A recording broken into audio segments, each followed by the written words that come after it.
We are recording. Okay, we can hear each other? We can hear each other. Yes. Okay, welcome. We just now got a quorum, so we were waiting for that to occur. Good to see you guys. I'm just going to do the minutes, take attendance, which will take all of, 30 seconds to do. So we have a quorum. I don't have to, we just make a quorum. And can I have a motion to approve the February minutes? Can I have a second? Anyone objecting to the minutes? No, unanimous. Thank you. Okay, see? Hope someone's timing me. The chair's report, I'm going to leave that to the end because we have these folks who have worked hard on this presentation and have taken time to put it together. And Tony Edwards is on from Marble Hill. And when we get to the budget stuff, Tony, I think maybe will help us with Marble Hill. Okay. Okay. So, without any further ado, Karen, and Laura's joining too, right? Yes, Laura's here. I don't see her, but she's here. I'm here. Let me put I my see your face. I don't see your face. Yes, absolutely. Okay, yes. Okay, so hi. Excellent. So just to introduce,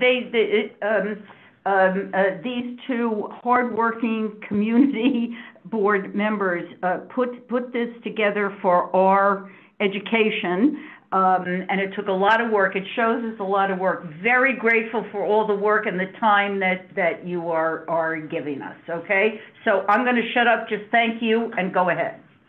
Okay, so when I asked for this meeting, I thought we would be discussing the City of Yes for housing opportunities, but the City Planning Commission or whoever is not ready yet.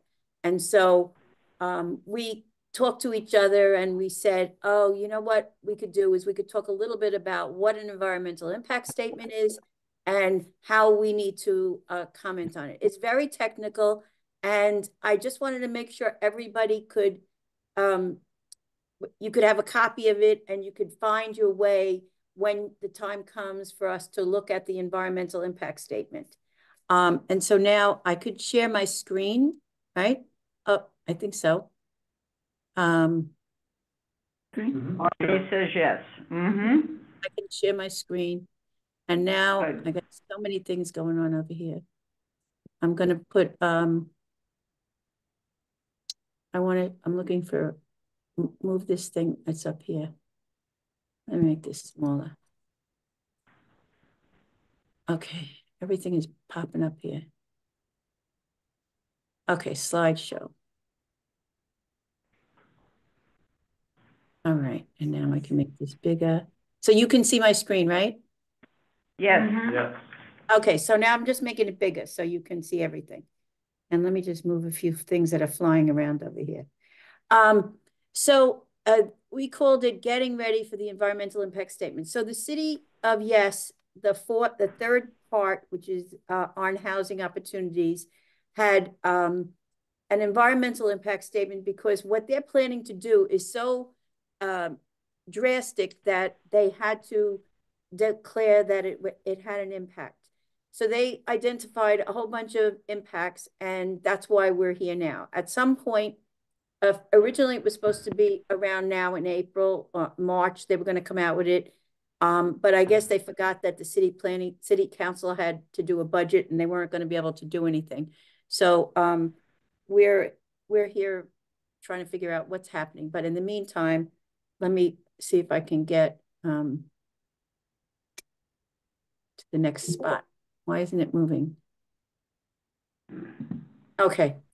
Laura's going to talk about the different parts that we have now on this. Can you read it, Laura? Yeah, sure. So first, this is some basic information. It's all in the scope of work, which came out in the fall. And Karen will give more detail on these items later on in the report. I'm just giving a quick overview. And all of these issues have been discussed in the Environment and Sanitation Committee by me. I've reported on it. And then later on in the report, I'll share some of our comments and our issues that concern us from the environmental point of view of our committee later on. But here, the first is accessory dwelling units, known as ADUs. They are market rate units. They will go in areas where there are 1 and 2 family homes, and those homeowners will be allowed to make new apartments in basements, cellars, attics, garages, and additionally build an additional structure, 800 square foot buildings that can cover 50% of their backyard. So this is something that everybody will have a lot of questions about. There aren't a ton of details about right now. There was a special seminar on this topic last month, the February seminar, and a simple question was asked: how does one hook up their unit in the backyard to the city sewer and water lines? And they don't know yet. They're working out the details. Second bullet, transit-oriented development, or TODs. These are areas that are going to experience more development that is greater and denser, having something to do with transit. But I don't mean trains. I mean bus stops. So this is particularly geared for the outer boroughs, where if city planning deems a certain neighborhood area a TOD area, there will be greater development there. And later on, Karen has a map of the proposed TODs for Community Board 8. Town center. This is zoning mapped in all commercial overlays in R1 through R5. It will call for high density apartments, 3, 4, 5 stories on top of street level retail. We saw similar things in the economic opportunity city of Yes to this town center. The next basic framework of zoning regulations in general, basically, lot sizes will be reduced, widths, setbacks, mandatory planting areas, heights will be increased, floor area ratios increase, bulk density. That is to reach the goals that they want. All parking mandates requirements will be eliminated citywide for all new construction. And there's a 20% bonus in FAR for low and middle income housing for new construction in zones R6 to R10. This is similar to what we have right now. Yeah, it's not a big change. Okay, the infill development will look familiar to you because it's similar to the campus plan that we learned about in City of Yes for economic opportunity, where existing building complexes could construct additional buildings under relaxed or eliminated rules. This will include NYCHA, colleges, city and state federal housing developments, Mitchell-Lama. It's that's why we put in parentheses campus plan, because what was similar in the other one, the only difference in the economic opportunity was that if in a residential neighborhood, a developer amassed 1.5 acres, they would be able to build 15,000 square feet of commercial development and or housing development. So this just brings it to the next level. Again, some details Karen will go into on these things later on, but then a lot of things are very shadowy right now. So I hope that this presentation will give you a lot of questions that we can then ask when city planning comes. And that's part of the goal of hearing about the different elements, in advance. So that's it for my quick overview. Karen, okay.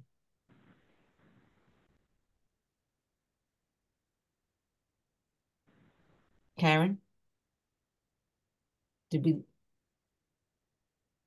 She's on mute. Okay. Right, I muted myself because the dog usually barks, so I didn't want to. Oh, okay, I was worrying. I knew you were here because it's here. Okay. So the generic draft environmental impact statement is what we're looking forward to getting, along with the ULURP. So it's not like we're just going to have an impact statement. My first environmental impact statement was the Croton Water Treatment Plant. We had probably 1,000 pages. At that time, we weren't so digital as we are now. And so it was a very enlightening exercise. And we were lucky because we had a preliminary draft environmental impact statement. So we had an idea of what was coming. And so that's why this is important. So originally, Laura and I responded to the draft scope of work, but before you got a draft scope of work, you had to do an environmental assessment. And later on, all of these links are on the page at the end, and you can look at all of these things. So the first thing that happens is they fill out this form and they say, they answer all these questions about where it is and what it impacts and how much water and stuff like that. And then they checked off 19 of the 20 things you could check off. So they declared a positive declaration. Usually we get a neg dec, which is a negative declaration, but in this case, there is positively going to be an impact to the environment. And then they created at the same time the draft scope of work, which is about 300 pages, but then there's a text that goes with it. And so the draft scope of work is what Laura and I commented on individually. I think Rosemary commented on it as well. Rosemary commented. This committee commented. You That's right, remember? the committee Yes, I do. commented on it. I do remember. Mm-hmm. Right. So we are waiting now for them to finish the scope of work, which is the SOW, and they will have response to our comments. Usually they're very general and they're not really helpful, but who knows, maybe they're going to trick us this time. And I expect that at the same time, they will come out with a draft environmental impact statement, generic environmental impact statement, and the ULURP at the same time. And so if it happens in May, we'll end up with 60 days. So the reason why they do the environmental impact statement and the ULURP at the same time is because they handle them at the same time. They will be a hearing on the environmental impact statement by the City Planning Commission, and that will be the timing that will keep everything together. So it will be 60 days. And we will be able to comment on that environmental impact statement, and that will be the 60-day public comment period. And they will also respond to comments in the final environmental impact statement.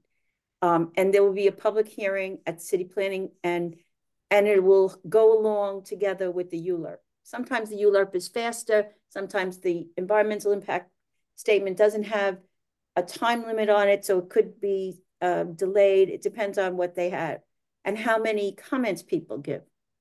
I don't know why this is not okay. So this is the EAS, and this was the row of impact categories. All of these. I just wanted to bring that to your attention so you could see what it is.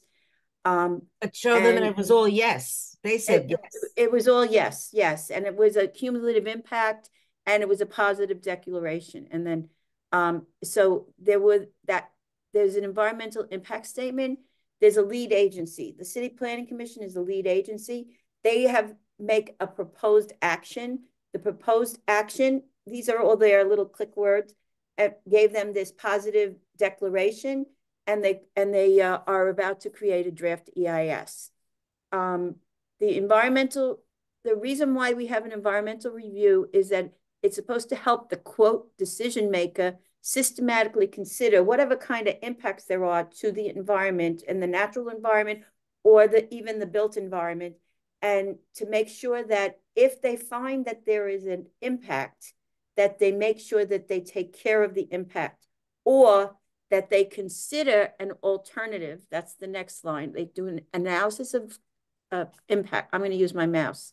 And then they'll look at alternatives and see whether they have chosen the one that has the least impact, which is what they're supposed to do. In this case, they're going to do something called a reasonable worst case development scenario. So they will develop like a build out. I'll show you some of those things later on housing, because it's not like they're constructing anything. It's all like sort of in their heads and down as a zoning text. And the other important comments are that you want to look at it to make sure that it doesn't have an irreversible or irretrievable loss of natural resources. Like taking down a tree, you can't replace that tree. And so how do you do that? That's with mitigation. So that's the last one. So this is this is how they're going to, this is their outline of the environment, the EIS. And so the outline is that they're going to talk about the proposed action. They will make these prototypes, which I'll show you what they look like. They are going to have a description of representative neighborhoods. So they don't have every neighborhood, but they have representative neighborhoods. The only one that I found in the Bronx was one for, and I'll show it to you, is the one that I found for Riverdale, and it was ADUs. They're going to talk about the potential adverse environmental impacts, long and short term. Obviously, short term are, like construction, and that impact doesn't last forever. And long ones are, that things that are going to be there all along. And then what cumulative impacts. And so they build up on top of each other. They should also discuss mitigation measures to eliminate or minimize the adverse impact of whatever they decide they want to do, and identify those things that they can't eliminate. And they should discuss the alternatives and irreversible and irretrievable commitment of resources.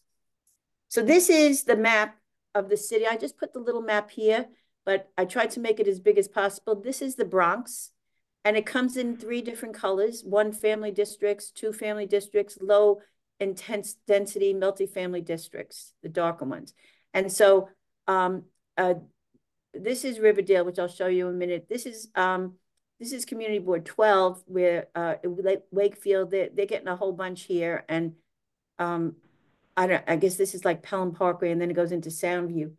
Wait, I just want to make sure everybody understands this is the transit-oriented zone that I talked about on the TOD. first slide, where if you find yourself in one, you're going to have increased development. We're not really sure what criteria they used, how they developed these lines, but that's what these colors represent, that TD, TOD. And here we are. This is Community Board 8. So there are some over here, which is 1 and 2 family homes. This is Spuyten Duyvil. This is Riverdale Park over here. Yeah.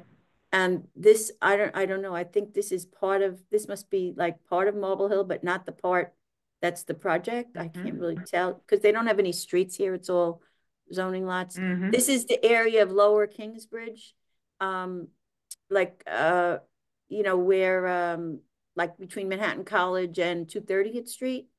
This is Giles Place and Cannon.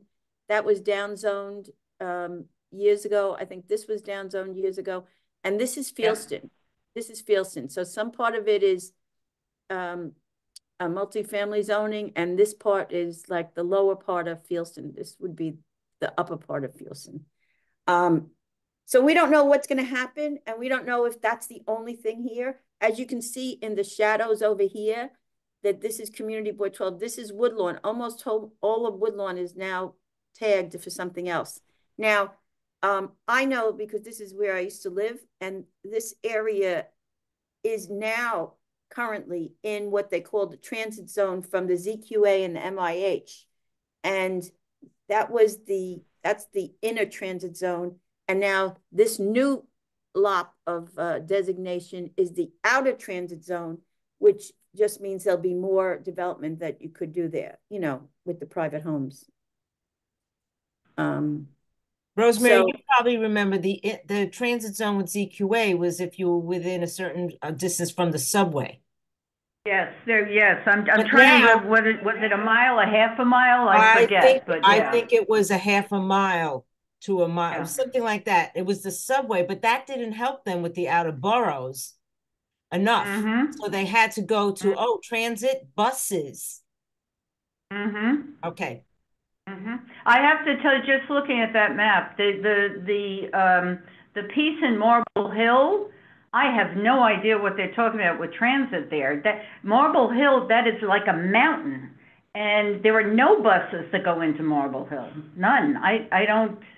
But it's, Okay, but anyway. I think they're doing it because it's near the Metro North. See, that's why Spuyten Duyvil is there. See, Spuyten Duyvil is here. And I think it's because the nearness to Metro North. But they didn't do. Understood, but then why not all of Marble Hill? You see the R7s there, why Yeah. not all of the apartment buildings that butt up against that, street? It's just, I don't know, it's peculiar. No, it's very peculiar, and it's a very important question when they come. The criteria, exactly, how did they develop their TOD? These areas are literally, to me, they're going to be upzoned. Mm-hmm. Is that being too dramatic? No, that's what's going to No. happen. They're going to be upzoned, right? We don't know exactly what they're going to be upzoned to, but they're going to be upzoned. And we don't know if that's the end of it, if they're going to put more in, you know, we can't tell. This is the map from the scope of work. So there may be an additional map, you know, when we actually get the text. So I think that's one of the first things we'll look at. But this is what we have right now. So now Just so let me just ask one question, because I'm looking at different colors at the map. So the pale yellow, is that have any significance? those look like they're R1s. But they don't look like they're in a TOD. They don't. They're R1 too. They're R-1 too. Okay, so it must be up there for some other reason. The only colors for purposes of the transit district are that, like, the very Blue. very pale, and then two blues, a pale Right. blue and a dark blue. Grayish, That's bluish. it. Okay. Right. Yeah. Well, those Okay, they sorry, have the keep going. ADUs. They will have, you know, other things. So there's a little bit, there's Mhm. one here. What I could do is I could like circle them before I give it to you, I'll try to circle it. Mhm. I don't know if I can do that, but I can, sometimes I can do stuff. So We have that all you'll, three blues. Um, The reservoir, that's a two-family zoning, right? yeah, those are 1 and 2 family zonings. Yeah. And there's apartment buildings there, so it's not just 1 and 2 family zonings. I don't know what they think they're gonna do there. And that's all Mhm. rock too, you know? Okay, So now- thank you. So now we're up to, like, this is one of those prototypes. You see how it says this is based on Riverdale Bronx? It's an analysis of the accessory dwelling unit.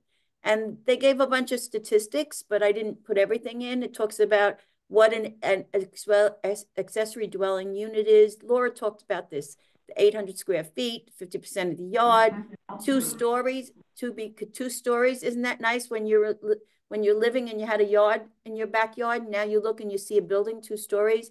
It has to be 10 Mhm. feet away from the detached place. Also 5 feet from the lot line. It raises the FAR and it does something to the sideline. And for some reason they threw this in, eliminate parking requirements citywide for new residential. So they're not going to get any new parking. Even in the ADU, they don't have to have a parking spot for that additional unit. Right. Okay. And this is what it came from the page. It looked like this, but I blew it up. This is what it looks like now. And that's with no action. And this is with the action. The little building will be here. Here's the 5 and the 10. And if you lived here, you're going to be looking at this pink thing. It obviously not going to be pink, but you know. And so there's many of these prototypes, even in the scope of work. sorry.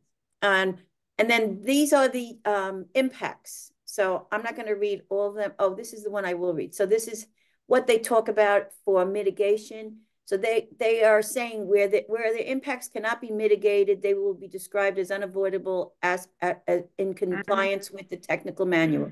So there's the zoning resolution, and then there's a giant technical manual on every single one of these kinds of words. And so when you're looking at these things like the alternatives, you have to go back and see what they actually think would be tried on that. And then Laura wants to talk about this. Yeah, well, at the Environment and Sanitation Committee, after our brief, information on what was there, we said, okay, so what do we have to be concerned about? The impacts which will happen because of increased construction. We came up with 5 things. Basically, impacts of increased construction and building on the water infiltration. Obviously, we're getting more and more rain events, severe ones. And so if you take down trees, even for these ADUs and, in people's yards, and you're building up, you have increasing the impermeable surface, how will the water be infiltrated and to be absorbed? That would mean impacts of flooding and erosion in Community Board 8. We have to look at which sections that we always have issues and complaints with flooding and problems, and the impacts of increased density on the antiquated infrastructure. When you're building all this building, our sewer and water lines, there are already areas where raw sewage backs up, particularly on Broadway or different, just different areas, because the infrastructure needs to be updated.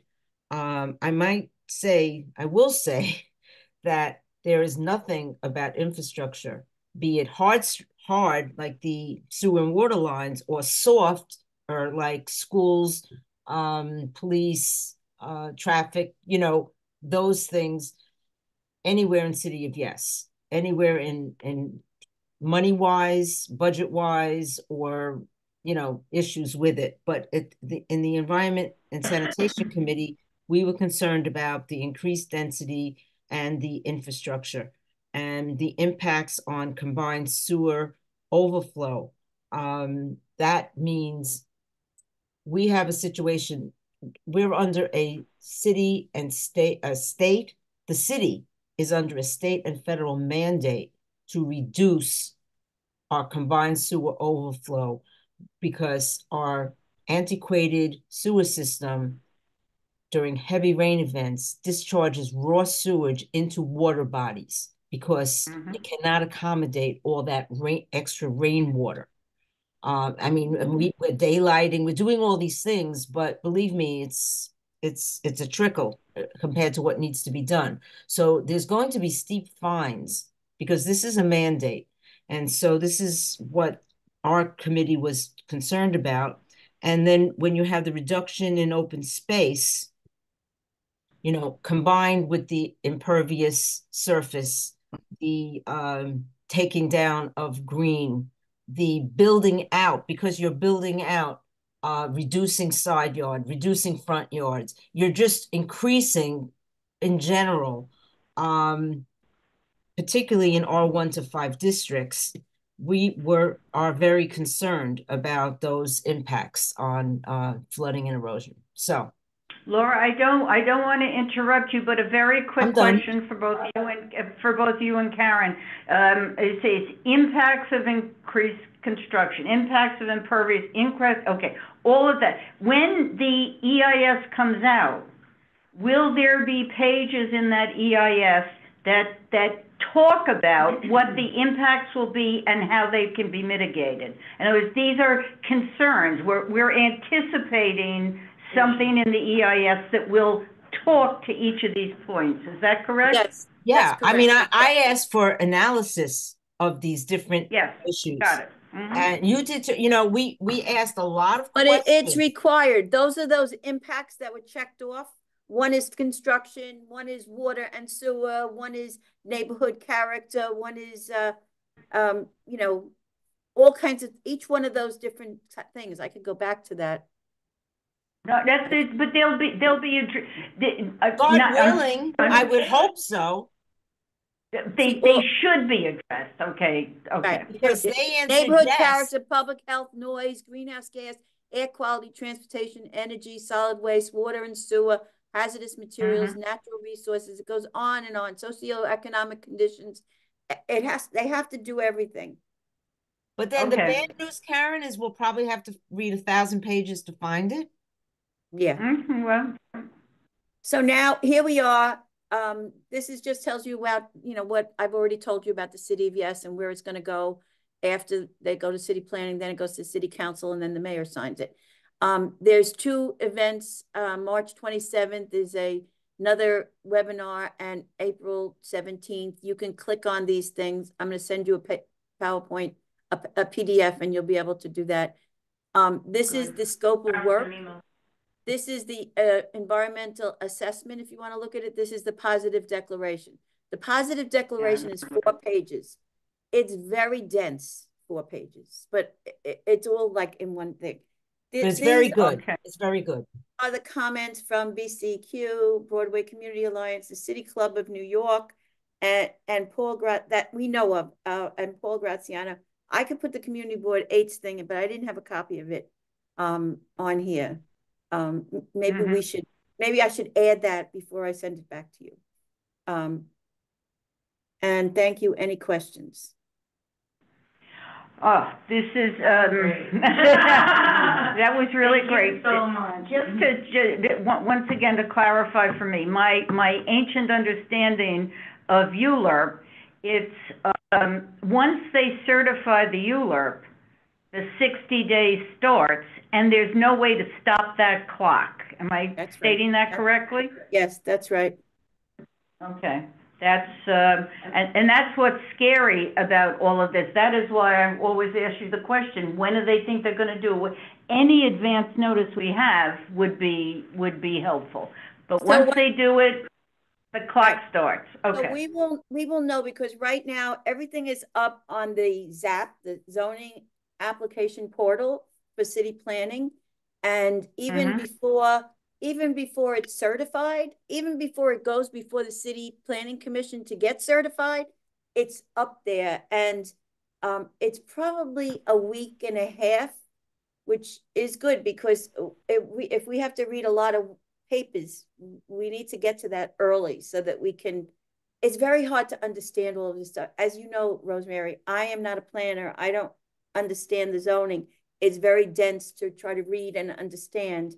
And we didn't even get into like some of the problems that, like what we talked about in our comments on the scope of work.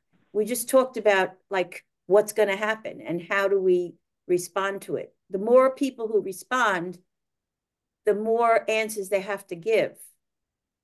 I mean, I asked a lot of questions about how they're dealing with flood zones citywide. You know, areas. I asked some questions. I'm expecting an answer. It'll be very disappointing because I mean they're just very basic questions. And I Wednesday night is Farah just sent it out this evening to register. It's like takes 2 seconds to register for the Wednesday night. And it's the TOD. They focus on something. And so that transit, you know, we have a lot of questions about that. And I registered. And I hope that people do. Because when they come, it's just going to be overwhelming unless you already know what you want to ask them.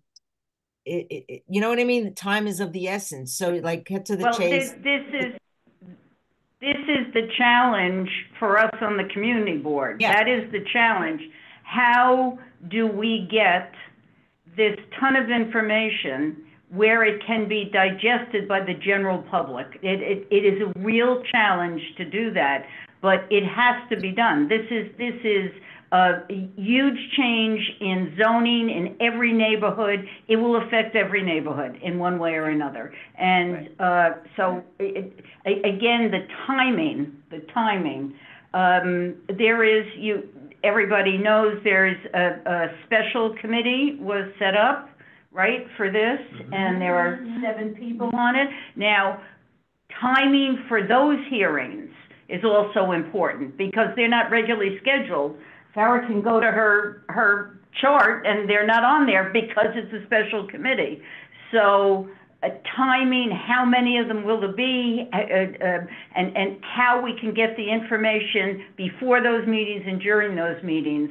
It is, this is going to be, this is a nightmare. Right, It well, is. that's why it's very helpful, I think, to go to these seminars that they're holding, to get as much information as possible beforehand. And we should try and advertise those seminars beyond, you know, Yeah.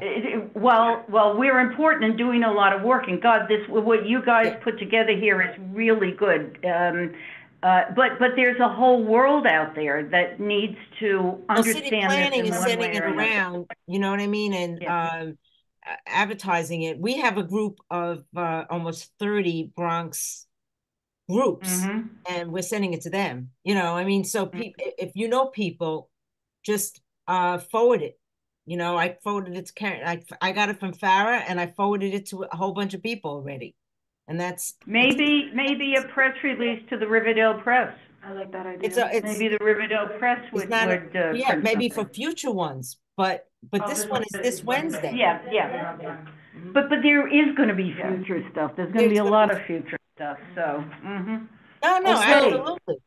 So I will tell you that when I did the environmental impact statement, we were just dealing with paper for the EIS, and I've done a bunch more afterwards, is that on the impacts, you're not going to be able to actually comment on every single impact because there's 19 of them, and they go through this complicated measurement of how they figure it out, and then they go, oh, it's no compact, it's no impact. So I am going to talk at the Environment and Sanitation Committee, which is where I am the community member, and we are going to discuss the impacts that we can foresee. Like one of them, I did comment today on the Metro North new stations on the East Bronx for some of the people over there, because they're building a lot of stuff there, and I gave them some comments about concerning the runoff and how much flooding there is, and that when you build something in the city of New York, they build it to a certain standard, which is a 2.5-inch rainstorm. But if you get 5 inches in 2 hours, you're flooded, and the system can't hold that 5 inches of rain. It can only hold, the total is 2.5 inches. And so everything they build is always 2.5 inches. So I said we should be telling them they have to do more than that. It should be 8 inches. And so the new thing is green infrastructure, which is different than sticking something in a pipe and putting it into the sewer system. Green infrastructure is like a tree. The water is going into the ground. You can make it, you can design it, not for 2.5 inches, but for 8 inches, and it will take care of it, and you won't have flooding. And I have been saying this to the DEP for a long time, but they don't want to change their standards. But now they have no choice, because how are we going to manage with a full build out? Like there's 74 blocks that are going to be developed in the Metro North Station project. 74 blocks. It's 3 community boards. If that happens to us, how are we going to do that? Everything can't remain the same. Something has to change. Well, something has to give, Karen. We thank you for your attention. I just want to say, I know you have a meeting and more stuff to do. Tony Edwards, it's great to see you. Yeah, hi, Tony. Yes. Hi, Tony. How you doing? And good. Is everything good? Is everything good? Oh, I'm constantly multitasking, as you can tell. Okay. I wish we could clone you. Well, everybody, thank you for having us. We'll definitely happy to come again, happy to, stay in touch. Those links that we gave you at the end, people, other people's testimony and stuff will be helpful, I think, for the Housing Committee. And you guys are doing a great job, and thanks for having us. And it'll help the special committee too, Laura, right? Oh, yeah. It'll help the members, yeah. Oh, yeah. Oh, yeah. Well, we have many, many more things. Thank you again. Thank you for all your work. It's it's time, it's effort, and applause to you. Thank you very much. Okay. All right. Continue on. Okay, bye-bye. Bye-bye. So we're gonna have this, right? It's being sent, so everybody Yes, will have it. right. We have a lot of reading It's a material. very useful thing. Well, the links that. Yeah, the links, yes, absolutely. How do we want to collect all the comments is going to be a conversation. Look, I don't know what you're talking, what do you mean collect the comments? We want to put together responses, no? Like, We don't have anything yet. not yet, but like we can. You mean when the EIS comes out? Yeah, 'cause, right, It'll be 2,000 pages, okay. yeah, great. I mean, okay. So we can send it, yeah. Well, when it comes, we'll see how it can be divvied up or whatever. Yeah, 'cause we might not even be in session, is it, right? Like, they're waiting so late? The community board is 365 days a year. You're right, so we are. It doesn't, the city charter says we are not in session for committee work or board work for July and August. That doesn't mean we don't meet and can't have meetings. We are, yes, indeed, indeed. Yeah, exactly, Yeah. exactly, Ingrid, you remember. So that's what, this was very, very good. We'd have to send a nice letter to these two guys. You see how much work is put into that? It's amazing. So, good, so can let's move on now. I am going to, because Tony is here, we're gonna talk about our budget, priorities. I hope nobody minds that we're gonna jump to that. Tony has been, waiting patiently. So just to start, as we were told at the last executive, committee meeting, it is the desire of the Borough President's Office and probably OMB too, that we limit. Last year we put in 60 or something like that. That can't be, okay? It's gotta be fewer. So you have, I gave you 16 years of community board aids, budget stuff. You, from last meeting, you got last year's, right? You got that. Everybody got this at the last meeting. And I forewarned everybody, we have to vote on them today because we do not have a meeting in April. And there's no chance to have a meeting in April, right? I mean, Farah looked for, any possible date, and there is no possibility. So having said that, I'm gonna, Tony, because, Marble Hill Houses, traditionally has had budget requests from this committee on the community board list.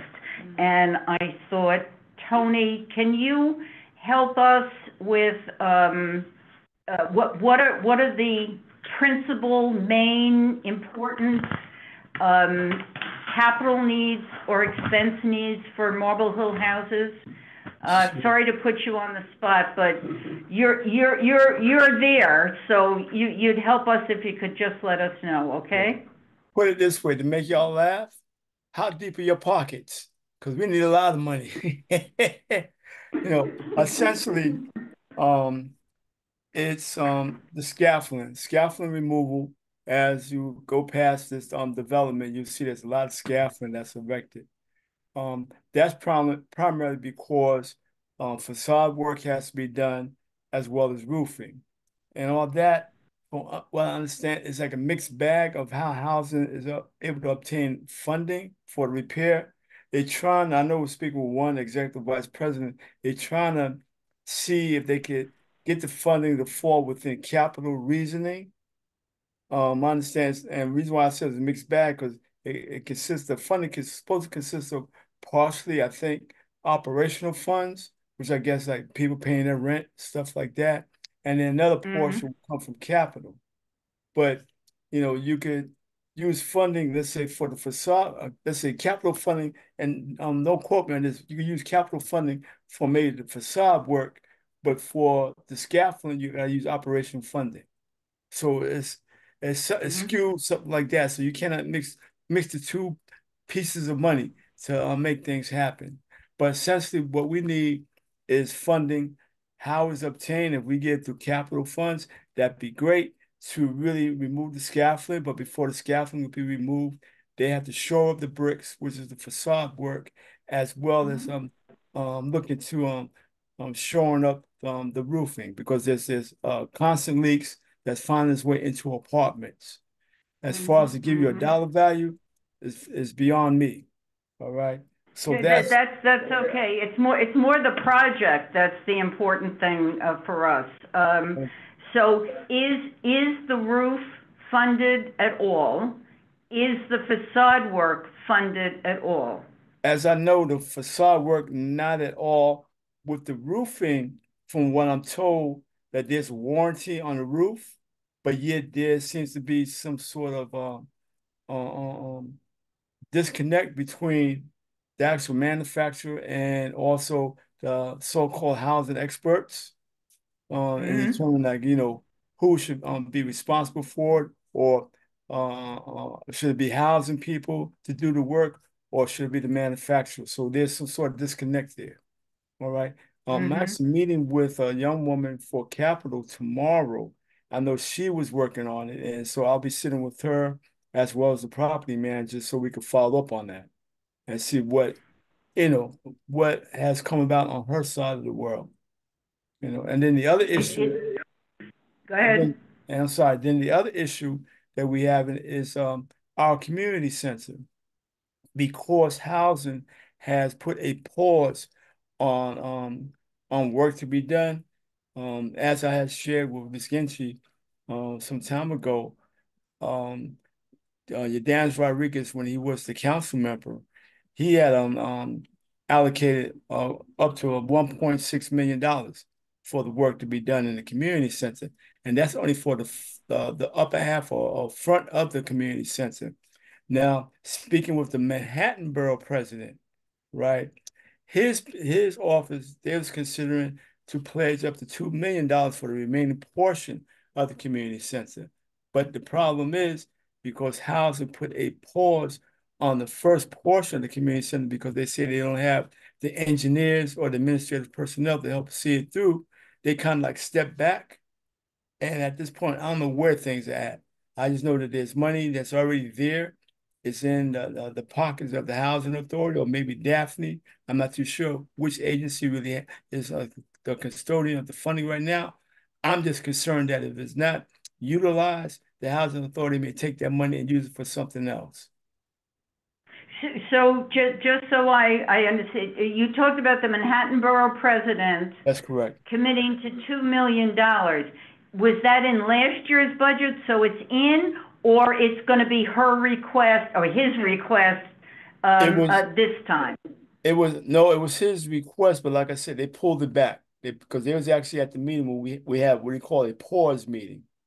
And because things were put on pause, I think they have a fear of committing to something that the work is not going to get started, or that it's going to move forward. Because, like I said, there's already 1.6 million already there, and Mm-hmm. it's already a couple of years now, and they have not moved forward as of yet. It originally started the original amount submitted by Councilmember Rodriguez was like a little over $900,000, but because of the delays, it actually ballooned to 1.6 million.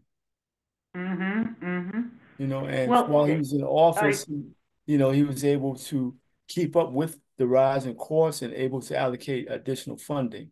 Now, as far as um, Carmen De La Rosa, so she's the council member now who took his place.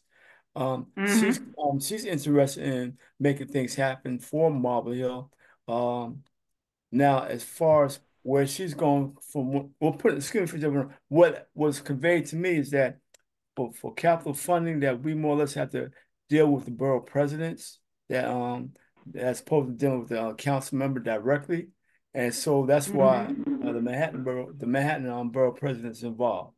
Now, as far as Vanessa Mhm. Gibson, I've heard from the Manhattan, well, not the Manhattan, but the Bronx Borough Vice President of the Housing Authority, that she's had a discussion with Vanessa Gibson, as far as what she's willing to do. She has interest. That's all I can tell you. That's the best answer I can give. She has interest towards the improvement. Mhm. Now, what she will commit to, that's beyond me at this time. Well, I don't mean to interrupt you, Tony, but, Marble Hill is part in the Bronx, part in Manhattan, That's correct. but it is all in Community Board 8. Yes. So we have no problem, if we decide to back, say, for instance, the community center or anything, because it's community, even though it's Manhattan, it's Community Board 8. So, Yeah. right? Okay. So and the community center is an important issue, Tony, for Marble Hill? Yes. Yes, it is. Yes, it is. Because again, if you was able to come and pay a visit, you could see how it has deteriorated. And as Yeah. far as the sponsor of the community center, which is Montefiore Marshallou Community Center, MMCC, they're located on DeKalb Avenue near Yes. the hospital. Uh-huh. So they have Marble Hill is one of their sites, like Fort Independence, that's one of their sites. All right. And they have a couple other sites within the Bronx and within the housing development. But for Marble Hill, there's substantial work that has to be done. We're dealing with leaks, mostly like on the structure, some of the structure, like walls, they're falling apart. And Mhm.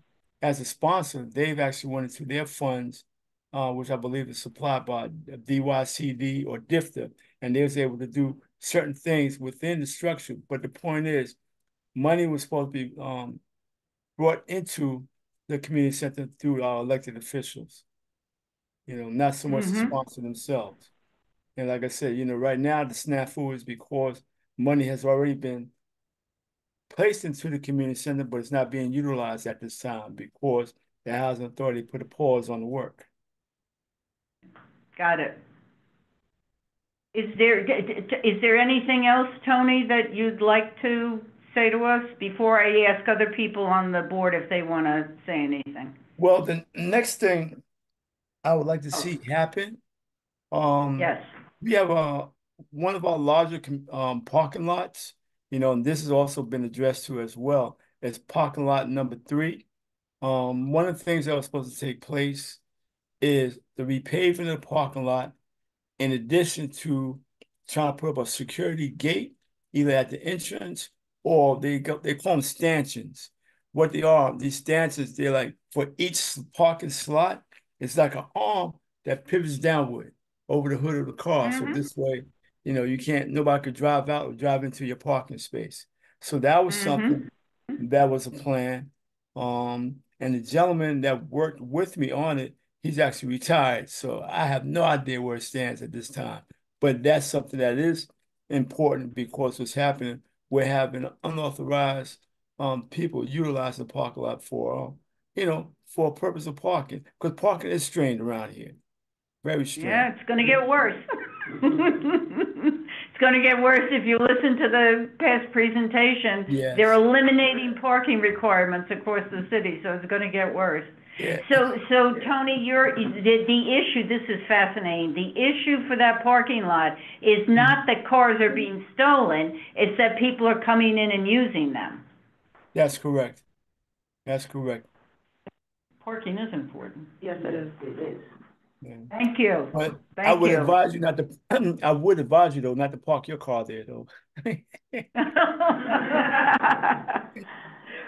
yeah, Anything else, Tony? that's what comes to mind. Those items I just mentioned. Thank you. Yeah. Thank you. It's very helpful to us. I very much appreciate that you were able to come on tonight and talk to us. It's very helpful, right? Oh, you're Yes. welcome. Now I have Okay. a little side note. I'm still working on a project that you and I we've done in the past, the Clean Street. All right, it's Clean Street event. I'd like to aim for like maybe June or maybe September. And I'm gonna partner with the community center where this way they can utilize the children, because they have a yearly project they have to do for the community. And so that's one of the things I proposed and worked with them in the past about. So just to let you know that your thought, your brainchild has never dissipated. You know, it's still around. Many years ago, we worked on a Clean Street thing in Marble Hill. It was wonderful, wasn't it? We had a great time doing it. It was a Yes. lot of work, but it was great. Yeah. Yeah. Yeah. Yeah, so that's still on the horizon. With Okay. another added piece, we're gonna add the shredding event. You know, because the Yeah. last couple of years we added the shredding truck as well. So we're gonna continue with that as well. So that's just some little sidebar for you guys. Tony, thank you very much. It's always a pleasure to see you. It's always a pleasure to talk to you, Thank Mr. you, Marble thank Hill. you. Yeah. All right, Okay. everybody. No, Well, thank have you. a good evening. I'm gonna take off. I still got some more work to do. All right. Thank you very much. You guys are welcome to come to my TA meeting this Thursday, 6:30 at the Marble Hill Community Center. And so if there's something you would like to share with the residents, you're more than welcome. The door is open. Thank you. That's Okay. this Thursday at 6:30 p.m. at the community center. That's correct. Thank you. All Tony, right. a pleasure again. Have a good evening and thank you for your time. Thank Oh, you. you're quite welcome. You're quite welcome. You take care of yourselves, all right? Okay, bye now. Bye. Is there anybody else on the screen who wants to say anything for us? Help us out with budget expense or capital budget issues? Not that you don't have to, but if you came on to do that, just raise your hand, yes? And we'll... David Gelman is on? No. Okay, I'm okay. surprised David has nothing to say. I am Okay, just here then as a we'll- resource. Okay, so we'll move on now. So, so what do you guys think? You know, we already have the 3 for Marble Hill. That's scaffolding removal You can't remove the scaffolding until he finishes the facade. So, right, do we want to frame it to support that facade work? Yeah, I think that's what. Okay, great. It really, because the scaffolding will come down Yeah. as soon as it's no longer necessary to protect. Right. So how do we write that? You just, I don't know, how do we all right? I mean, I don't even know the scope of work of the facade work, right? And he said he has warranty disputes between the manufacturer and the. Just in terms of, Right, we don't get We want involved. to make sure it sits. Okay, that they, You know? okay, so then, You know, it isn't like an item that comes to us in the housing committee. We're talking about budget priorities. So we would like to see the facade and the roofing at Marble Hill houses fully funded and completed. I love that writing Isn't right there. that's kind of. Fully funded and completed, that's right, yeah. And I wasn't sure if the community center, it just needs repair, or is it just closed because it needs repair? No, well, it's up, they're meeting there on Thursday, so, we've had meetings there in the past, but that was years ago. I mean, I can see if a room, just has not been, attended to over 10 or 12 years, it's gonna get dingy, the lighting Oh, won't yeah. be good, it needs probably painting, you know, it's that, because you see the dollar amounts, this is not gigantic dollar amounts. Right? But it's an important room for them. I think that would be a good one, the community center, yeah. Community center? The parking lot, I'm not so sure about. I mean, you know, is this the only things on it, right? 'Cause is it all for Marble Hill? 'Cause if, Well, no, it's up to you, what do you wanna put on? What capital budget? what happened to the boiler room? That was on there too, their boiler upgrade, we didn't. You didn't say anything. You didn't say anything about it. Yeah, but what, okay, so, I still don't understand whether or not that work is complete for the boiler room, so, 'cause that's huge, you know, every year, it's like, okay, are you? Here at the last meeting, it was? Yes, it was Yeah, that it the was- most important. No, that it was completed. Oh, that the work was done. completed, okay, so I don't recall that, okay. Any other capital budget, what do you wanna do about the parking lot?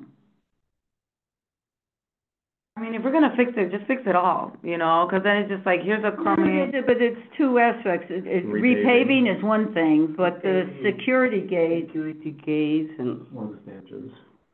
Yeah, he mentioned the stanchions, right, for each spot, so that's a little fancy. It's an invitation to be broken. I mean, that's the, Okay. right? Am I right? It's an invitation to be broken. Then I'm fine with, yeah, let's definitely put the brick facade work and the roofing. Let's do the first two, okay? The first two, I think so. Anything else on capital that, you guys have been thinking about? You've looked at all the lists and... I don't even have it with me. I was nervous about the city of, situation. It should be. How, how can we protect them from, a lot of the issues that we talked about earlier today was the environmental impacts, flooding. How do we protect them from getting affected? About Marble Hill? Mm-hmm. Not on a budget list. Okay. I think that's a fight yet to come. Do you know what I mean? Yeah. You have to wait for it to, It's the proposals that the city is doing is gonna do the harm, so we deal with the proposals, okay? Don't anticipate it's gonna be done way ahead of, well, yeah. You have a lot of fight in you, don't you, Jessica? Come on. not really, not right now. 2024 came in strong. So we like those two for the capital? 100%. And, How do you wanna rank those, or hold on? Oh, the facade first. oh, safety first, always. Yeah. The facade and roof, I think. Mm-hmm, absolutely. The roof. Is this what we're supposed to fill out here?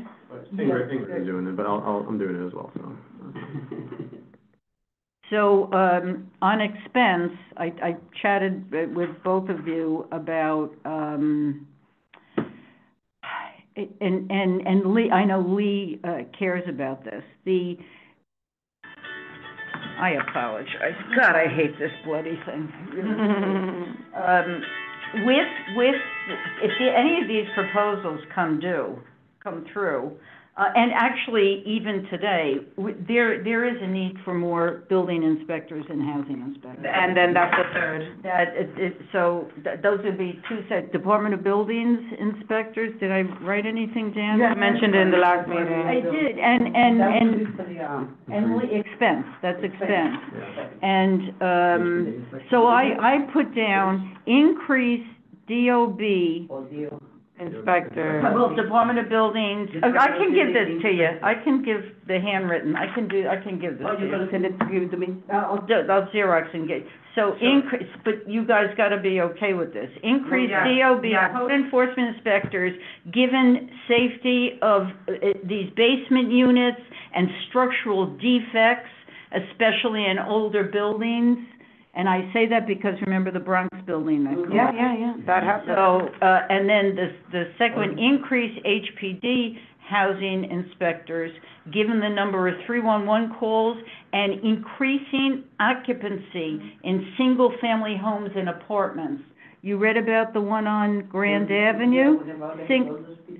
Single family home, there were 20 families living in a single family. They have to be inspected, that is, it's health, safety, everything. Yeah, I hear you. I agree. I think we have our. Fire safety and everything is in there. So you like those two? I like those, yeah, and Lee really liked that one. So I'm fine with that. I'm fine with that too. So DOB is number one? No.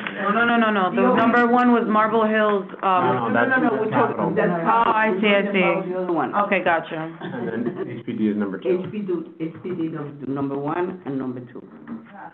Hire more. Isn't on, you'll. I'll do it. Yep. First, if you just Xerox and give it to Yep. Ingrid. And if I don't get that pink sheet back, He's gonna bite you. I know where you live. So this is good. Yes, this is good. This is good. We did it. We did it. I'm glad you brought him on. We were going to, do this in April. But there is no April. Okay. Oh, I'm so happy we did it. I'm so proud of us. And you're happy with this? You're happy with the, yeah. Yeah. Okay, so if there are meetings on this and I can't attend, one of you two will defend them and give their reasons. I mean, so we all understand what we're doing and why we're doing it. Okay, excellent, excellent. Okay, it's the top, can you read, it's just the top two, that's the DOB and HPD? Okay. Right, the other two, just cross out the other two, that were my You want at thoughts. the bottom? Yeah, 3 and 4, cross out. Just do it for us. Okay, this one. Yeah, so the first one is, yeah, DOB will be first. and HPD, okay? Okay, anybody hands or nothing, good, okay. So, where do we go? So the, chair's report then, so, Well, Madam let's Chair, see.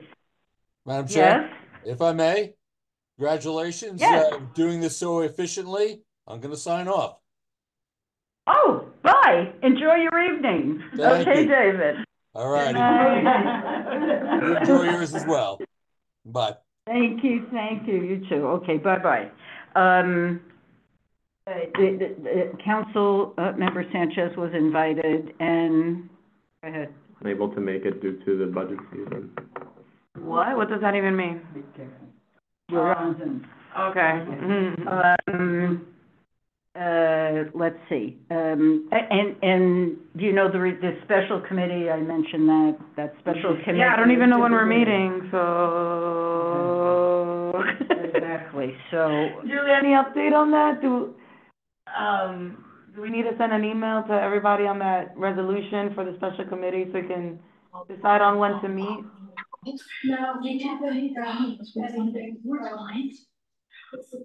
Oh, you're echoing a little bit. It's hard to- Julie, Julie, I think you have some background noise. I muted you, but you did have some background noise. like a TV or radio, Yeah, maybe? yeah. Yeah, there was, When I call a Feedback. friend, and I'm on my cell phone, and I have the TV on, I get yelled at. Turn off that TV. It comes across louder, Yeah. across Yes, it's these the feedback devices goes, than, okay. okay, so.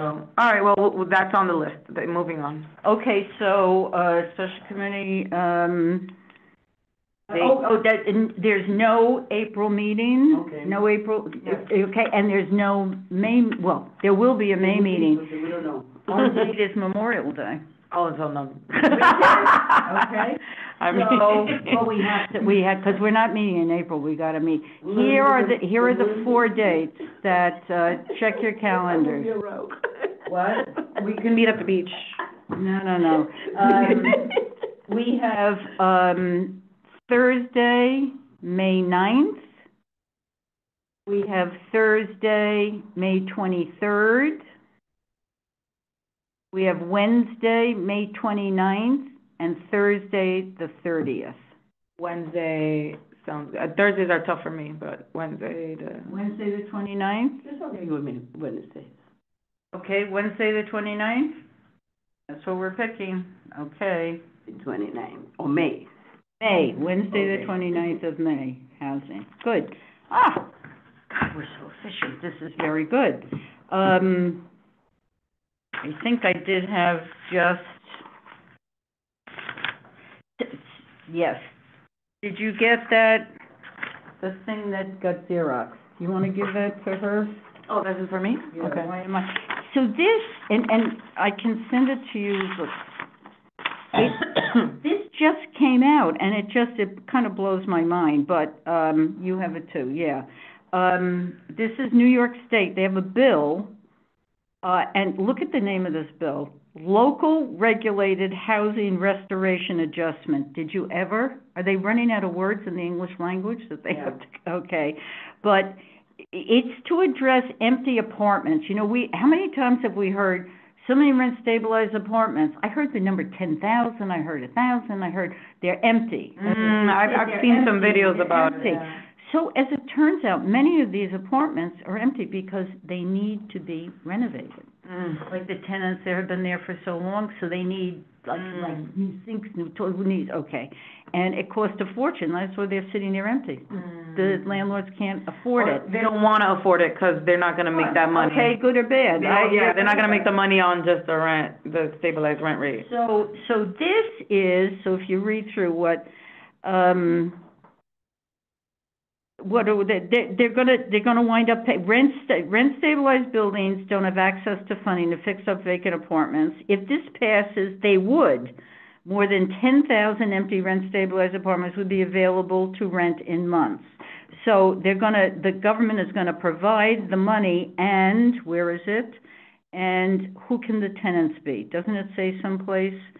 Voucher holders, you see in the first paragraph? Okay, can be renovated and made available to voucher holders, so they're guaranteed the rents, right? Because the voucher holder, has the rent, from the government.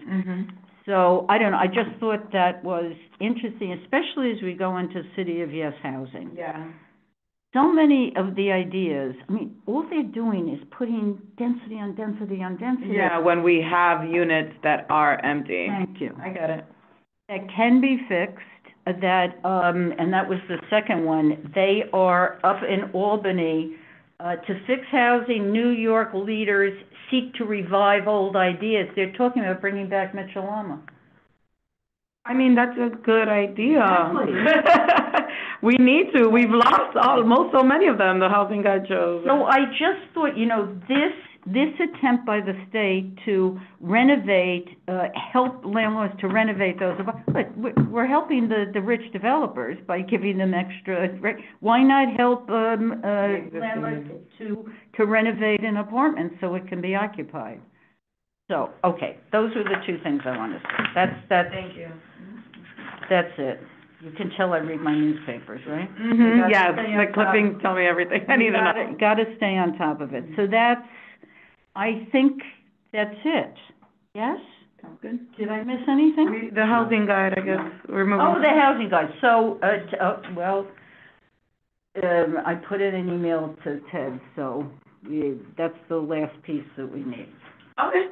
I mean, is it but we're just compiling it, right? Or you say The intern will, yeah. Okay, how far along are they waiting? That's it. No, we were waiting for the last piece. I don't think we're gonna wait for the last piece. I don't think it's worth waiting for the last piece, right? And it's the easiest piece. I mean. I just think it's worth waiting for. So, I'll contact, what's her name again? Jalen. Okay, and I have her, Contact information. yeah, I have the contact information. And I think as she has all the pieces, if like your handwriting, well, you typed it up, so you're fine, but, the handwriting, if she doesn't understand, we'll make sure that you would be available to talk to her, and she'll say, so what is this word here, okay. It'll be the same for me and the same for Lee, because we three did the handwritten thing, so I will contact her tomorrow, okay? And she could just use that file, right, and then just do all the edits there, and then if we have additional comments, right? Yes, okay? Julie did text me, she said nothing yet on the City of Yes, but, as we mentioned, Sarah did send out the webinar info for tomorrow. Yes. And she said, please tell Rosemary in the group grade meeting. Okay, Julie, great. Any new business, anything that we're not, no? And April is, I call it, no, April is our. April Fool, we're actually meeting, Rosemary, you're gonna see, okay, April Fool. No, April is our snow day, because we don't have any housing committee meeting in April, but we have our May meeting now, so. Yeah, when is the May meeting, actually? Wednesday, you.